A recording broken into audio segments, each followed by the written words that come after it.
تازہ ترین ویڈیوز کے لیے چینل کو سبسکرائب کر کے بیل آئیکن اور آل نوٹیفیکیشن پر کلک کریں تاکہ آپ کو ملے ہر خبر سب سے پہلے۔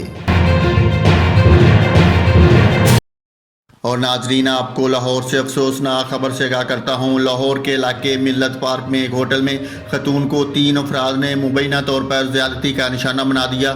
عورت کی درخواست پر پولیس نے مقدمہ درج کر کے کارروائی شروع کر دی۔ ملتان کی رہائشی خاتون نے FIR میں الزام عائد کیا کہ وہ کراچی جا رہی تھی کہ ایک شخص ظفر نے فون کر کے لاہور بلا لیا، اسے ملت پارک کے ایک ہوٹل میں ٹھہرایا جہاں ظفر، اعظم اور حمزہ نے زیادتی کا نشانہ بنایا۔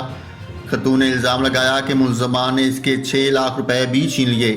پولیس نے لڑکی کی درخواست پر مقدمہ درج کر کے ایک ملزم کو گرفتار کر لیا، جبکہ باقی ملزمان کی تلاش جاری ہے اور پولیس ملزم کی گرفتاری کے لیے چھاپے مار رہی ہے۔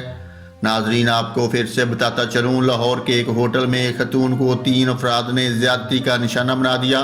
پولیس نے مقدمہ درج کر کے کارروائی شروع کر دی۔